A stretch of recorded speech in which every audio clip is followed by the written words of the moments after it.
Welcome to the final presentation for Group 4 for the Renaissance Manager course. Group 4 is Mark Bradley, Mark Dieterle, Sarah Watson, and Daniel Parks. What we'll be going over today is a team introduction, a project overview, some outcomes from our project, key takeaways, reflections on the design thinking experience, and then our ideas for implementation in the workplace.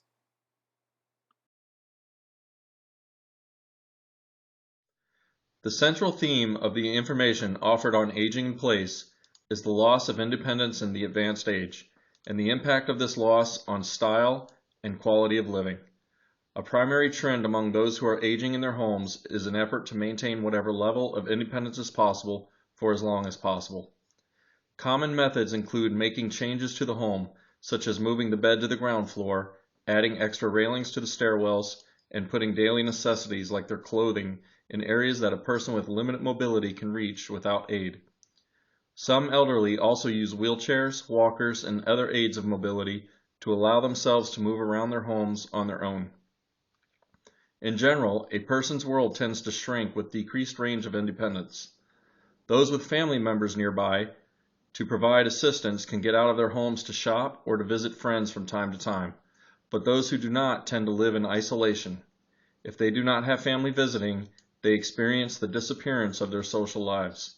The trends and emotional impact on aging people include increased fear and loneliness among those with limited support, while those with family assistance tend to be more upbeat. However, even the optimists demonstrate concern about leaving burdens for their loved ones after they die and make an effort to provide for their own funeral arrangements. After all 4 of our interviews were conducted, we developed a composite persona.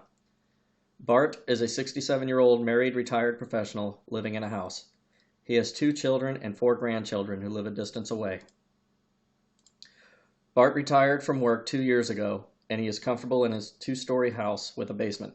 However, he finds going up and down the stairs is becoming more and more difficult. He lives in a close-knit community and has many friends, family, and support from his fellow church members and former co-workers that he sees often. Bart is very social and has a lot of people in his life. He fears placing a burden on family and friends and growing medical concerns. Bart attends church weekly. He enjoys fishing and travels as often as possible, mostly to visit distant family. Bart suffers from arthritis and diabetes. His wife has a heart condition. He ensures that he and his wife conduct regular doctor visits and taking their medication.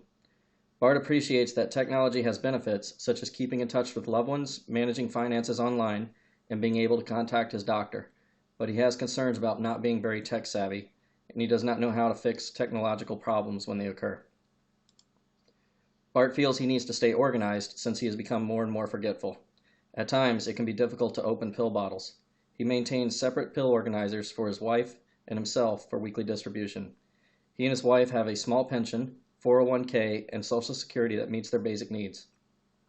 Medication bills are high for his spouse's heart medication. However, Bart ensures that she gets the medication that she needs. Bart and his wife consider themselves lucky that they were able to save a significant amount of money for retirement. Key findings from combined interviews are that the interviews valued family, health, and being financially secured. The interviewees were concerned about being alone or being able to see family. They also saw the necessity and importance of medications and access to quality medical health care. There was a drive to maintain a level of independence.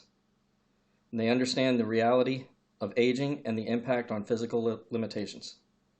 There was a need to feel independent, to feel like they are part of the community or social circle, and feel security that their medical needs will be taken care of for the future.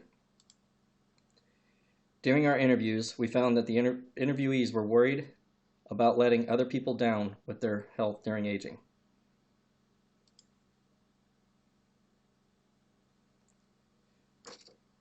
From our interviews, building a composite persona, and identifying the needs and insights, we were able to come up with several point of view statements. Ultimately, our final POV statement of an aging person needs a way to manage his affairs with confidence and efficiency because he wants to devote their time and energy to enjoying friends, families, and hobby. For example, Some of the feedback that we received led to more discussions and an almost free-form process of brainstorming based on the key findings, which led instantly to more how might we suggestions among group members.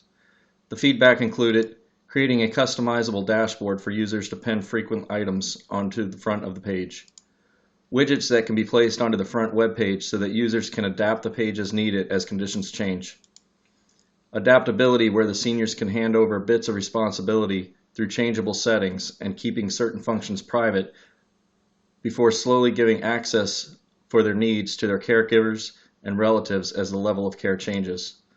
Also, adaptability of external peripheral devices that will tie into the main system and provide emergent readings to a service or tracking vital health readings. Editing of the website that includes some formatting of words and the addition of other links. As part of the sign-up process, possibly provide a standalone tablet or computer for the sole use of this product. A button that goes to a service that will assist the elderly with their problems. With regard to the whole design thinking process consisting of the steps discover, define, create, and evaluate, we feel that at this point we can take a more iterative approach in the define stage. We found even more ideas to incorporate into the current prototype. We feel that we could also loop back into another session of brainstorming and refine our ideas, then to create another prototype and evaluate the stages again. Our next step would include reformatting our web page to incorporate the suggestions from our users regarding the layout and language, keeping in mind that we want the purpose of the site to be clear to another round of testers. From there, we would add more interactivity by creating the pages we described that would contain informational links to enable users to get a better idea of how to navigate through the site. We know that the site is something that our test audience would use, so we'd want to create ways to understand how they would use it and what features they would or would not use. An important how might we at this stage might be how might we ensure that we are not missing anything without our prototype becoming cluttered or cumbersome to the user. Another important determination would be when to produce the prototypes. This slide is a screenshot of our Stormboard collaboration for the brainstorming phase of the project. We decided to use Stormboard as our method of posting ideas and concepts for our force ranking brainstorm technique. Each team member has their own access, and we contributed by posting ideas quickly and with free-form rapid-fire posting available in Stormboard. We followed closely the suggested rules of no prejudgments. Any idea is a good idea, quantity is a good thing, visual cues are good. Each had his or her post-it so we could have individual or build on other ideas, and all approaches to the how might we statements were encouraged. The challenge was to determine among a large quantity of ideas which to drop and which to keep. We used the voting function in Stormboard to vote on each other's ideas. The rule was that you could not vote for your own ideas during the first pass. The ideas were then force ranked on a number of votes, and some ideas were grouped during discussion prior to a second round of voting, in which we could vote on our own. Again, the ideas were ranked based on a number of votes and then discussed for final decision. The report out function was useful in that we were able to collect our ideas from a force ranking perspective and see which ones we could move into a more active discussion.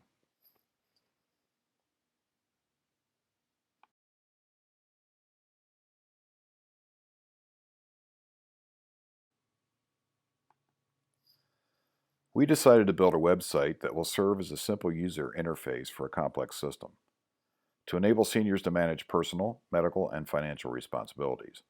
The website will permit members to allow approved family members to log in and manage services on their behalf, including options to notify designated family members of various actions. The website will be simple to navigate and accessible via mobile apps that adapt to various devices to allow access whether in the home or away. Possible devices include a necklace-type device for calling emergent requests or a Fitbit-style device that will send vitals to a monitoring service. Abnormal readings, definable through the website, will prompt emergency services to the location of the device. These devices could also include medication reminder alerts.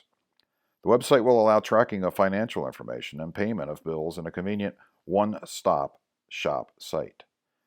A training section will teach elderly members simple usage of common modern technology devices. There will be a section on the website that will connect members to local services. The services that members can request will be rides to and from various places, housekeeping services, lawn services, grocery and pharmacy pickup, and food delivery. All services and service providers will be verified and thoroughly vetted by the company to ensure safe and reliable service for the members. Each member will be able to rate service providers. Service providers will be required to keep a minimum rating to continue working with Rest Easy Senior Care.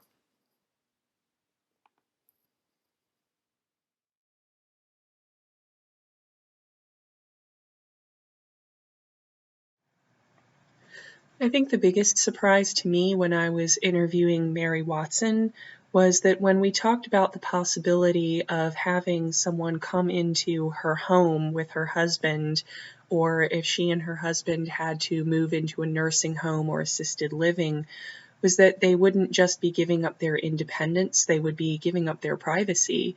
It didn't really occur to me before, but if you're dependent on another person, you have to give up your privacy for them to help take care of you. And that can be really uncomfortable and even scary to let someone see what usually is a private situation, your home life.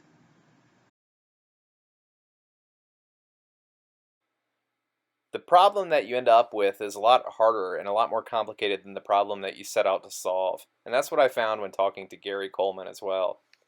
Some feedback is great for developing a POV, and some kind of leads you in a different direction, down a different path.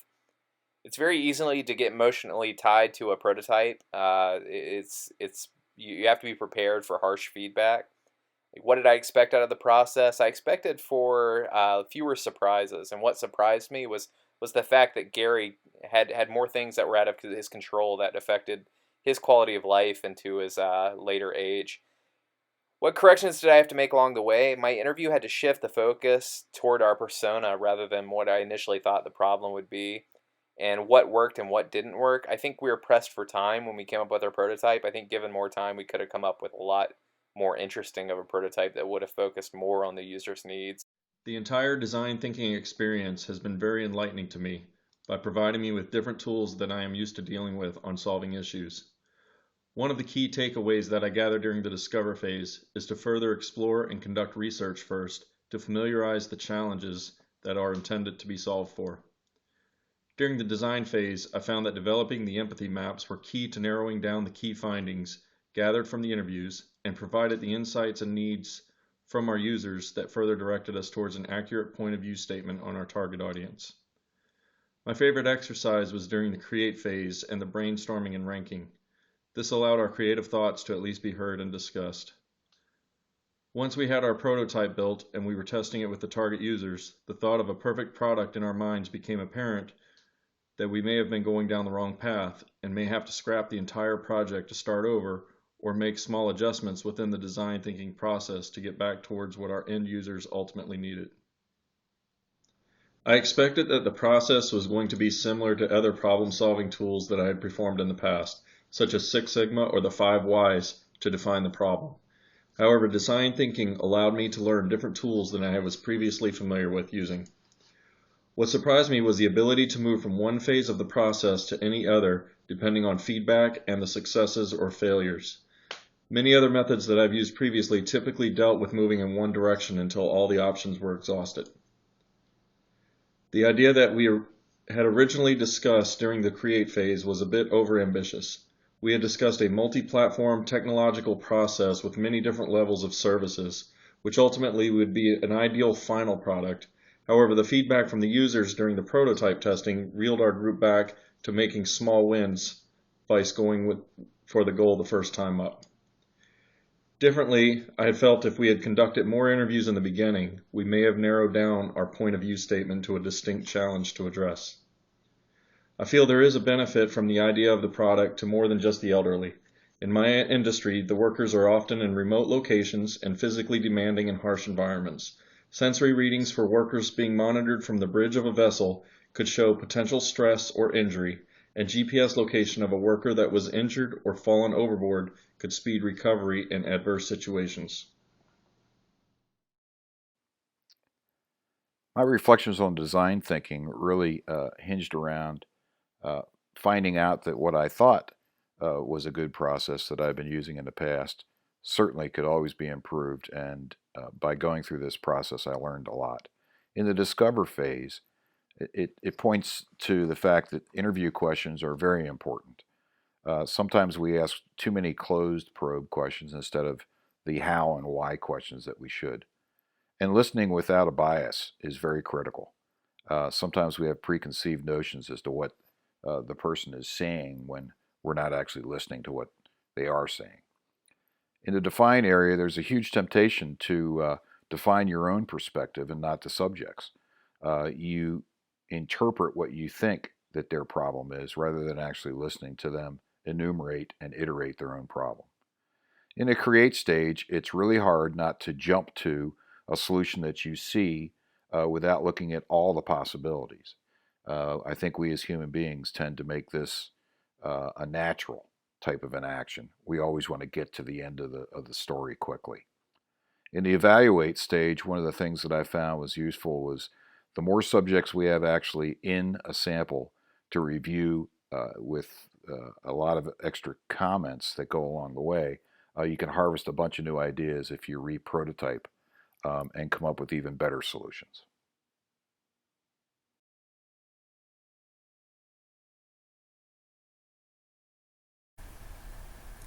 One of our key takeaways from this design thinking process was that we don't know what we don't know. There were insights that we uncovered that we weren't even expecting to uncover because we didn't fully understand what the problem of aging in place meant to the people we were interviewing. As I stated before, it surprised me that Mary Watson saw this partly as a problem of privacy, whereas I saw it only as a problem of independence. So when we were designing our interview guide, we had to keep in mind the possibility that we might get some answers to questions we didn't ask. And when we were approaching the create process, we also had to remember that our first priority needed to be what our interviewees felt. The second priority would be the logistics of how to meet their needs and make them comfortable. And the very lowest priority was whose idea was it? Was it an idea that we came up with on our own, or was it an idea that we found through talking to our interviewees?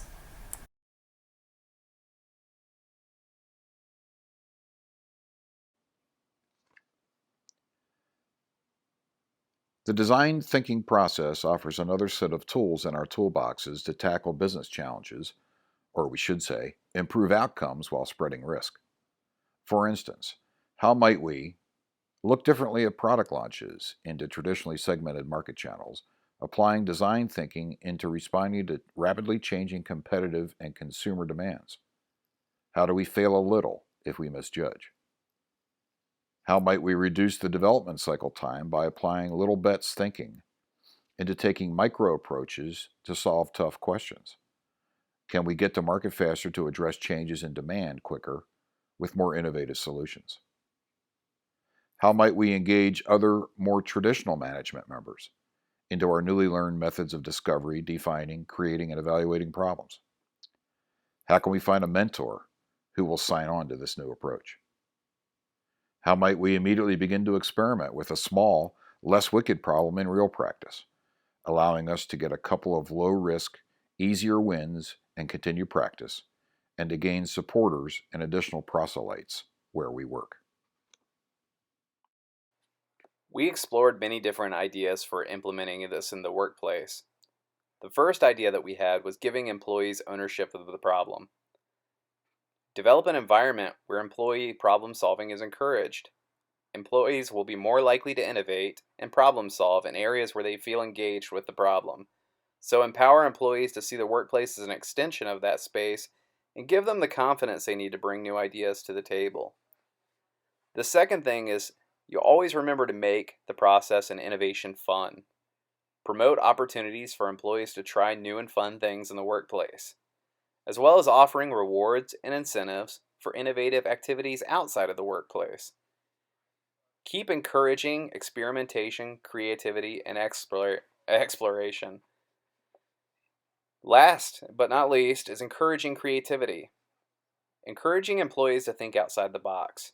Reward good ideas even if they fail. Reward the effort. Give your company something that differentiates it from others.